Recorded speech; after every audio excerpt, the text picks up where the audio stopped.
3, 2, 1. Hello everyone, welcome back to Horticultural House. I hope you enjoyed the live stream last week. I've got the plan we did just here. I'm going to be using that today because I've got to sort through my seeds. Now what I've got to do is just see if they're beyond the grow by date and see if I need to order any in and get things like seed potatoes and get a list ready just before the growing season starts. So that'll be first up. Also later I will be doing a time lapse of me pruning, which I said about in the live stream last week, so look forward to that. So yeah, I shall see you then. So what I'm doing with these French beans is just checking them to see if they're mouldy, because I've had them in a pot for a while, and if they get damp they'll go mouldy and you can't really use them. But they look alright, so I'll use those. Now here I've got a bag of runner beans. These are seed from last year's plants, not the ones on Horticulture House, my granddad's plants. He saves a ton of seeds, so I just borrowed the bag full. And as you can see, they're runner bean seeds. I'll use probably about 20 of these. It doesn't matter if you handle them. Try not to handle them too much, but I'm just checking over and make sure they're alright. Make sure they're not mouldy, and they'll be fine. I'll probably use those for another 2-3 years yet. So, runner beans are good. I'm going to make a list.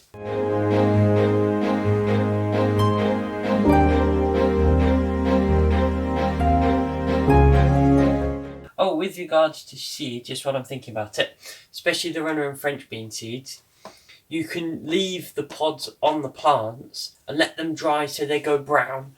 And then if you take the seeds out, put them in a bag like you saw, just a paper bag, and leave them to dry. Just leave them be, say, in a dark place, in a shed, or as I have them in my wardrobe. Then you can use them next year and use them as plants. I tend to use it for plants that I've found that are very good producing. Same as that's why we use tomato cuttings rather than get tomato seed each year, because we've found a good tomato breed, and then we've just taken the cuttings and then just leapfrog that good tomato breed along, and it saves us some money as well.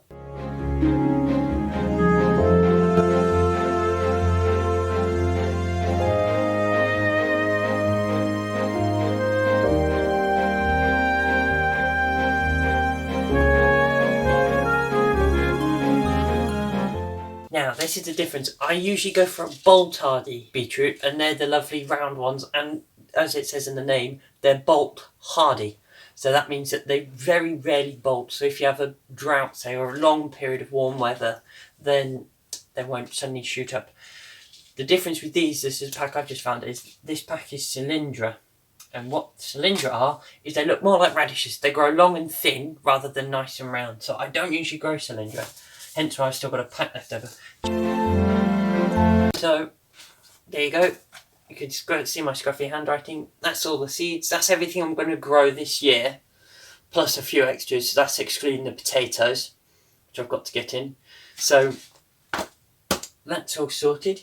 Now I guess it's on with the pruning, so I'll see you there. Pruning is a lot easier and a lot more simple than most people think. People think that when you prune, you take off too much wood and then end up killing the plant. Actually, taking off a lot of wood is good for the plant. Just don't take off too many buds. So what I mean by that is take this spur in front of us. Follow it back, you can see all the way along there are outward facing buds. So what you want to do with this, you want to take this off, but you want to take this off right back in here at this first bud, which you can see here. You want to take it off at the first most bud from the top and literally just snip it off as such. Just leaving that, and you do that with each one of these, every single one of them, and that's it. That's all pruning is. And so I shall show you the time lapse. I'll be with you in a second.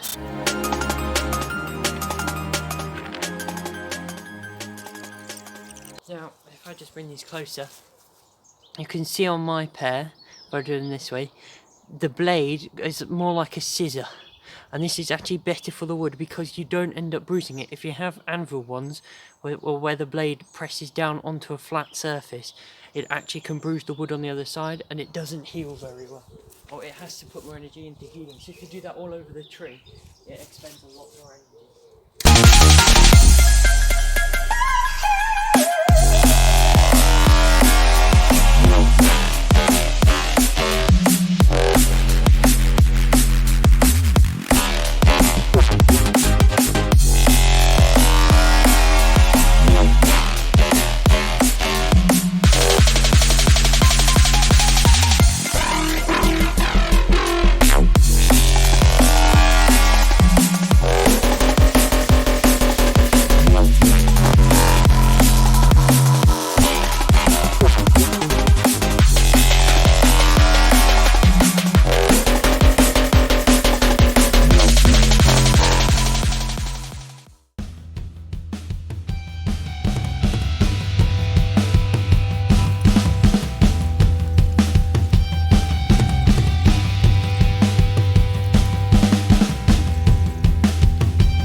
you want to do the outro then, huh? Alright, go on then.